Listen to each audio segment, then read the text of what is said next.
Hey everybody, we just got a brand new frame in that was just announced today. This is the Cotic BFe Max.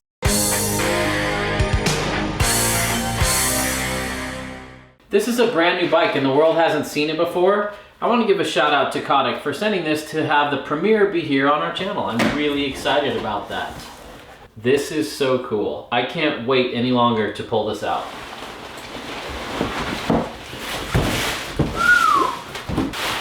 Oh, that color is so good.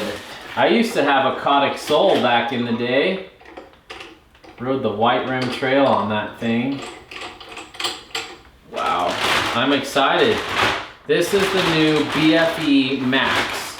BFe stands for Burly Iron. Fe is the atomic symbol for iron, so Burly Iron.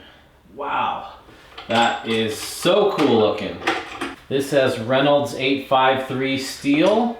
Oh my goodness, this is beautiful.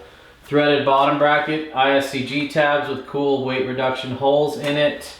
Let's get the styrofoam off and take a closer look. Cotic recently redid their head badge. I cannot wait to ride this thing. Look at that, a straight seat tube. We love seeing that. That means you can run longer droppers. Whenever there's a bend in it, you can't. So, this is a lot like the regular BFe, but the Max is designed to fit 29-inch. We've got water bottle mounts here. Holy cow, water bottle mounts here, water bottle mounts here. And this looks like cable routing mounts. I like how they've done that. They've threaded these bosses in for cable ties. That color pops. The tubing is totally round there and then squishes down to oval up here. Got some beautiful gussets there. Man. Full external cable routing, that's what I'm talking about. They know how to do it in the UK, and I'm stoked to be back on a Cotic for a little bit. This isn't my bike, I don't get to keep it, unfortunately. This is just in for review. All right, let's take a closer look at what we got going on. Still got the stickers on that from the paint. Such cool lines. This is a size small, but because this bike's so modern, that's the size I need and that's the reach I want. A lot of other bikes I have to go medium or large, but because these are stretched out, longer, more aggressive, slacker, I'm able to run a size small, which is cool. Man, this paint looks fantastic. The welds look fantastic. This is a sexy bike. Man, they've done some really cool things. All right, I'm gonna show you how a really good steel frame is built and designed. Really nice seat stay bridge, tons of clearance up here. I love the little gussets here. A lot of people go overboard with gussets, but these are so nice. Love the built-in ISCG tabs. They know we're either gonna be running a chain guide or a bash guard. Man, that's beautiful. We have internal routing for the dropper, of course. Cool little racing stripes in here. Really cool attention to detail. It's cool too, they've able to use traditional tubing pinched instead of what we're traditionally seeing, a piece of flat bar there. Look at that, that's so cool, BFe Max. And you can see the tubes are flattened there and they're round up here. That just looks so good. We've also got the minimal gussets up here. Those welds look absolutely perfect. That is beautiful. Shame we had to cover them up with paint because that is gorgeous. These are my favorite gussets. I love the look of those. And I love that it doesn't have a massive gusset right here. We're seeing a lot of those. This is all it needs. Here we go. There's the new Cotic head badge. Very cool. Now this frame comes in at 5.6 pounds with its headset cups pressed in. For reference, my aluminum Banshee weighs 5.1 pounds, so this is a ½ pound heavier. Not bad for a super aggressive steel hardtail. I'm excited to have a UK bike on the channel. The UK has so many great steel hardtail builders, but it's hard because they're small shops and they can't afford to ship them overseas to me to demo for a month and then ship them back. But I want to give a huge shout out to Cotic for believing in the channel and sending it in to be featured here. I'm super stoked to try this out. I can't wait. Let's get it built up and see what she rides like. All right, we're going to start this build with the dropper. This is the 9.8. The Hardtail Party one, they laser etched that on me. I love this, 9.8 Fall Line R.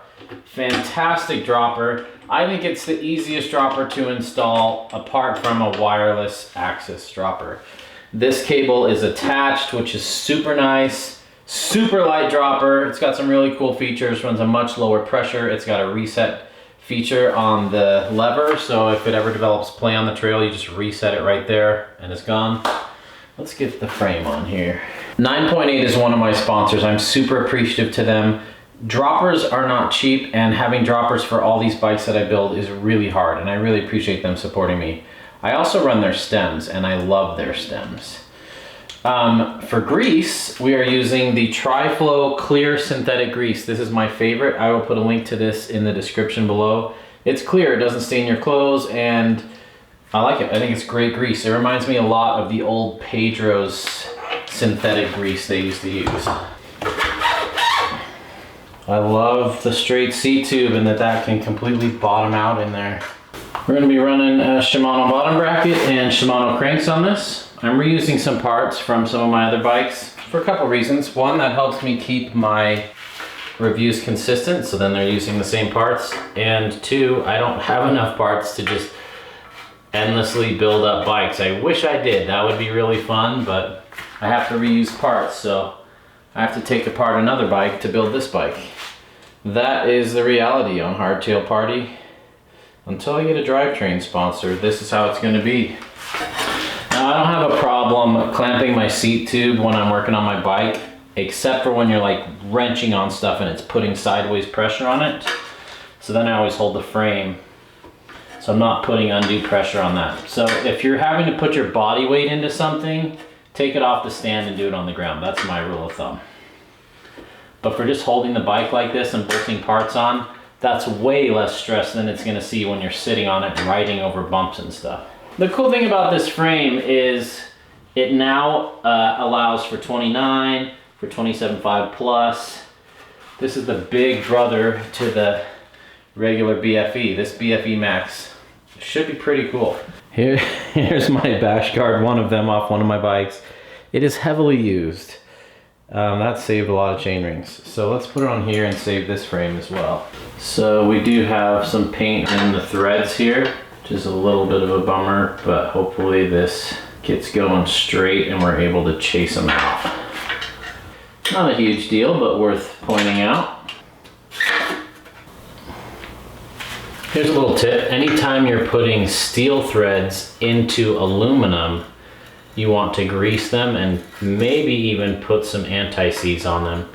When steel and aluminum come in contact with each other, they can get what's called galvanic corrosion, and they kind of fuse together, and sometimes you can't get them apart. So always grease your bolts, especially into aluminum.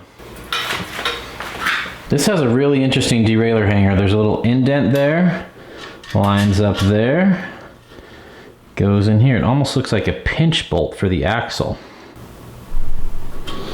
For our derailleur, we're going to be going 12-speed XT. Got a little bit of extra paint on here. I'm going to stand up just a little. This is steel. You don't want it to rust, but I don't want the paint making a bump there. All right, so we are running this adapter to go from IS to post mount to 180 mil. A lot of hardtails still use IS mounts, so I actually have a lot of these on almost every bike, and this allows me to run a 180 rotor on the back. That's what I like to run on aggressive hardtails. For brakes, we're running Shimano MT500s. I know I say this every time, but I need to. I love external cable routing, especially for the brake hose. Hardtails are meant to be simple, not complex, and this is one way to simplify them. So much better routing hose like this instead of having to pull it apart, run it through a frame, bleed it. This is just so much cleaner in my opinion. For wheels, we're going with my trusty Zip 30 Motos. I love these wheels. Yes, this is an XX1 cassette with an XT derailleur, but they work fine together. It'll be okay. These are my best 29er wheels, and they're what I ride most of the time, so that's what's going on.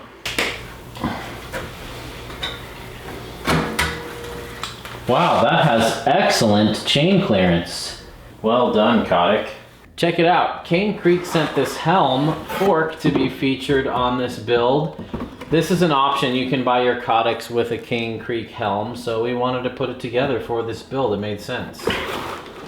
That is beautiful. That is beefy. Oh, I really like that. Measure twice, cut once. I really like that it's got those marks on the steer tube length. Really like that. Interesting, it doesn't have a little notch like the RockShox and Fox to get the race off. Good looking fork. I've ridden these before and I really like the way that they ride. This is a 140 mil fork, 29er. This one's got the 51 mil offset. I'm more of a 44 mil offset guy, but I think this will be interesting to try on there. We'll try this out and then we might try a shorter offset fork. We'll see. Sweet, I'm excited to get this on there. This is gonna be fantastic on this build. Cool, I haven't installed one of these hell benders yet.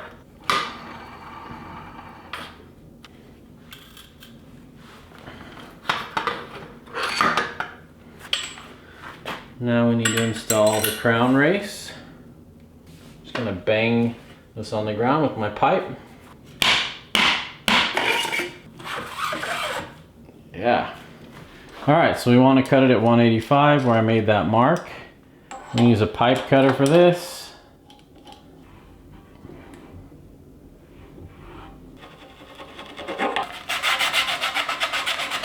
You don't want an edge on this or your stem won't go on very well. You don't want any burrs. Cut yourself on. That is a beautifully cut steer tube. Now we need to pound the star nut in. This is a star nut setting tool. Before I had this tool, this used to be my least favorite part of a build because I always got it wrong. With this tool, it's now probably my favorite. So with the star nut threaded on there, you just slide this guy over there and knock it in. Now I'm not gonna set this on the ground because I don't want to knock these into the ground.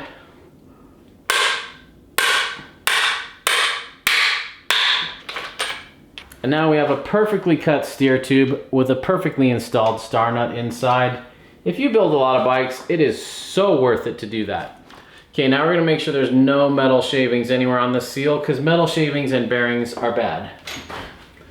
One more tip, if you're ever thinking about selling your fork later, leave it long because some frames have such long head tubes, if you cut it too much, it won't work in every frame.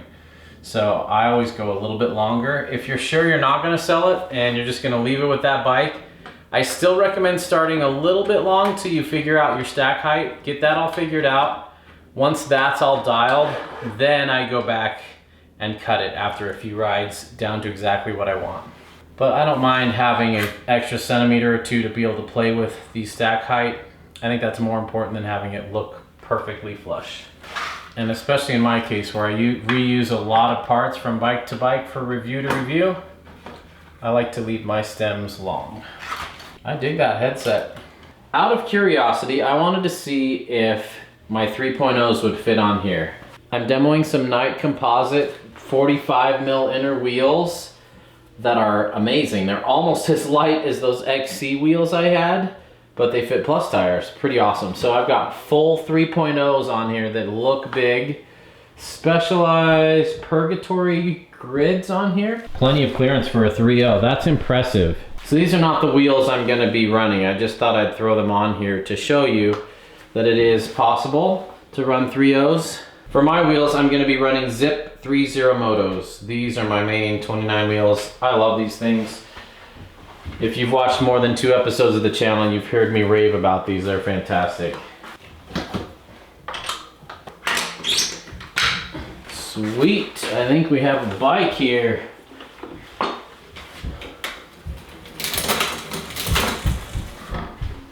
I want to give a huge thanks to Cotic for sending this. I might be the first person on the planet to ride one of these, and so cool. That's what I want this channel to be, is a great place to debut all things hardtail. Thanks Cotic for believing in this channel and supporting it and sending us this frame to test it out. I'm excited to ride this thing, I can't wait. I also want to give a huge shout out to my patrons. They make this channel possible. If you're not already subscribed, make sure you subscribe so you can see the review I do of this when I take this on the trails, tell you what it rides like. But man, at the first look, I'm impressed. This is what a hardtail should be. Full external routing, aggressive geometry, lightweight steel. I love the Reynolds 853 on past frames that I've ridden. Can't wait to get this thing on the trails, get some dirt on the tires, and let you know what I think about it. As always, there's a party in the mountains, and you're invited.